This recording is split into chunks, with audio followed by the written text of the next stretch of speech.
गांव की सुबह की धूप में निर्मला बहन अपने घर के सामने एक छोटी सी कुर्सी पर बैठी हुई थी। उसकी आंखों में एक अद्वितीय चमक थी।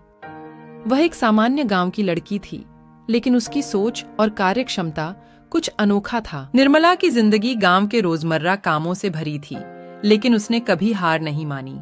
उसकी सोच में स्वतंत्रता और समाज के प्रति सहानुभूति थी। एक दिन गांव में एक नया आदमी आया। उसका नाम रमेश था।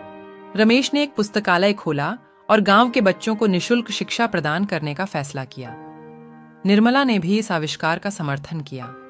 उसने रमेश की सहायता करके पुस्तकालय की संचालन में भाग लिया और गांव के बच्चों को शिक्षा का साथ दिया।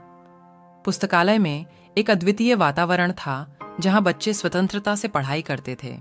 यहां पर कोई भी बच्चा आकर्षित होता और उन्हें ज्ञान का सौभाग्य मिलता। धीरे धीरे गांव के बच्चों की शिक्षा में सुधार हुआ। निर्मला और रमेश ने गांव के बच्चों को न सिर्फ शिक्षा दी, बल्कि उन्हें विभिन्न कला और साहित्य के क्षेत्र में रुचि लेने के लिए प्रोत्साहित किया। गांव की महिलाएं भी निर्मला के प्रेरणादायक कदमों का समर्थन करने लगीं।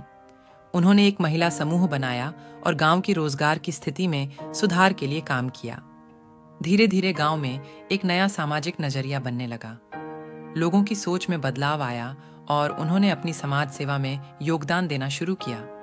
एक दिन गांव में एक बड़ा आपातकाल हुआ। बाढ़ ने गांव को बुरी तरह से प्रभावित किया। लोगों को पानी और खाने की तंगी हो गई और सामाजिक संरचना भी तोड़ी गई। लेकिन निर्मला और रमेश ने फिर से एकजुट होकर लोगों की मदद की। उन्होंने एक मुफ्त खाना वितरण केंद्र स्थापित किया और बाढ़ प्रभावित क्षेत्रों में पानी की आपूर्ति की समस्या को हल किया। इस दुर्भाग्यपूर्ण समय में गांव के लोग एक साथ खड़े होकर समस्याओं का सामना किया और उन्हें सुलझाया। निर्मला और रमेश के नेतृत्व में गांव ने अपनी मजबूती और एकता का सबूत दिया। गांव की इस अनोखी कहानी से हमें यह सीखने को मिलता है कि समाज के साथ मिलकर काम करने से किसी भी समस्या का समाधान किया जा सकता है। अगर हम एकजुट होकर साथ मिलते हैं, तो हमारी असीम सामर्थ्य है कि हम किसी भी मुश्किल का सामना कर सकते हैं।